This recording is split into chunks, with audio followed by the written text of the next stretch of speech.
अस्सलामुअलैकुम। अच्छा, आज जो हमारा लेक्चर है वो अमेज़ॉन का जो डिपार्ट है एफ बी एम क्या चीज़ है इसके अबाउट है कि एफ बी एम से आप कैसे भरपूर फायदा उठा सकते हैं।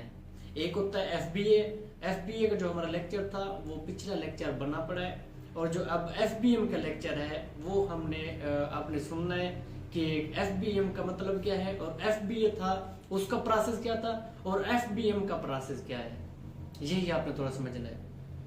एफबीएम होता है फुलफिलमेंट बाय मर्चेंट।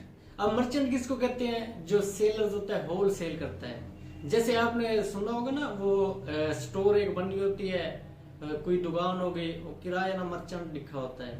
मर्चेंट किसको कहते हैं?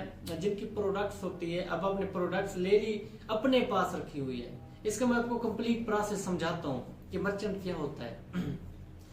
अब मिसाल के तौर पर आपकी एक शॉप है, आपने एक प्रोडक्ट ऑर्डर किया है। प्रोडक्ट ऑर्डर करने के बाद आपने वेयर हाउस में नहीं पहुंचाया, आपने कहा है कि मैंने खुद अपना करना है, तो आपने अपनी स्टोर पर, आपकी अपनी स्टोर बनी हुई है, या आपने अपने घर में बना लिया है, घर में मंगवा लिया है। तो आपके जब घर में आ गया है, तो जब आपको ऑर्डर रिसीव होता है, ऑर्डर रिसीव होने के बाद आपने क्या करना है?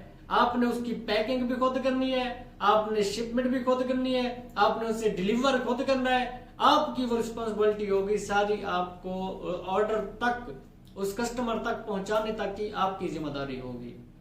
एफबीए में क्या था? एफबीए में ये था कि अमेज़ॉन उसकी पैकिंग वगैरह करता था, और हर चीज अमेज़ॉन की जिम्मेदारी होती है, और क्योंकि उसका स्टाफ बड़ा होता है बड़ा। अब अगर आपके पास दर स्टोर आपने बनाई हुई है, उसमें स्टाफ होगा, तो आप खुद ही करेंगे। अब एक बात समझना, लॉजिक समझना, एफबीएम क्या चीज है? जब आपने ऑर्डर कर दिया, तो जो आपका ऑर्डर होगा, जो आपकी प्रोडक्ट्स होगी, वो आपकी स्टोर में आएगी, या आप जो भी आप उन्हें कहेंगे तो वो आपके पास आ जाएगी। अब आपने लिस्टिंग की हुई है, आपने अपने अकाउंट पर लिस्टिंग की हुई है, और आपको ऑर्डर रिसीव हुआ है। ऑर्डर अगर आपको रिसीव हुआ है, ऑर्डर रिसीव होने के बाद जो प्रोडक्ट होगा आप उसे उठाएंगे, उसकी पैकिंग वगैरह करके पैकिंग वगैरह करने के बाद शिपमेंट वगैरह आपकी जिम्मेदारी होगी। जब आप उसे डिलीवर करते हैं तो उनको प्रोडक्ट रिसीव होगा, उन तक आपकी जिम्मेदारी होगी। एफबीए में और एफबीएम में थोड़ा फर्क है। एफबीए जो है वो सेफ तरीका है, वो स्मार्ट है।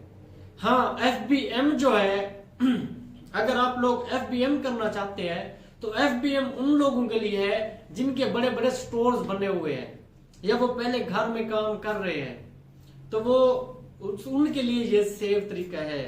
अदरवाइज अगर आपका स्टोर नहीं बना हुआ और आप डिलीवर नहीं कर सकते, तो अपने घर कभी ना मंगवाना, अपनी स्टोर पर कभी ना मंगवाना।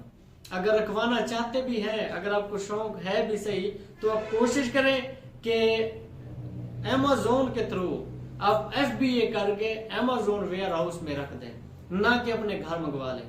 अपने घर मंगवाओगे तो आपको उसका, आपको पता है इतने एक्सपेंसिव और भी होंगे, आपने डिलीवर भी करना है, आपकी डिलीवरी कितनी लगती है, डिलीवरी चार्जेस कितने हैं। तो अमेज़ॉन का होता है, अमेज़ॉन की डिलीवरी तो फिक्स होती है, उनके पास स्टाफ भी है बड़ा। अगर हाँ आपका बड़े पैमाने पर एक लेवल पर आपका है, स्टोर बना हुआ है, तो आप जहां कहीं भी डिलीवर कर सकते हैं। अगर आपको लग रहा है कि एक्सपेंसिव मेरे कम है, तो आप एफबीएम करें, अदरवाइज एफबीएम का ना करें।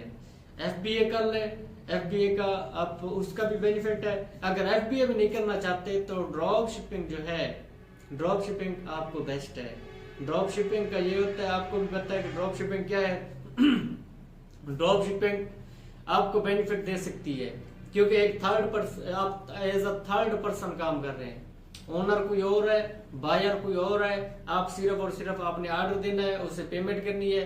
आपका जो ऑर्डर होगा उसका एड्रेस देंगे, उसी को पहुंच जाएगा। अब जब उसको पहुंचाए तो उसको पहुंचने के बाद ये भी बंदा आपको पेमेंट उसी वक्त कर देता है। आपको भी जो दौरानिया होता है, जो प्रोसेस होता है अमेज़ॉन का, वो आपको उसी दिनों में रिसीव हो जाती है।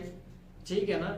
अगर आपको इस लेक्चर का, आपको ना मतलब पिछले लेक्चर नहीं लिए हुए, तो कोशिश करें पिछले लेक्चर ले लें, क्योंकि उसमें डिपॉजिट मेथड और चार्ज मेथड और अमेजोन के बारे और ड्रॉप शिपिंग के बारे सारी चीजें समझाई गई है।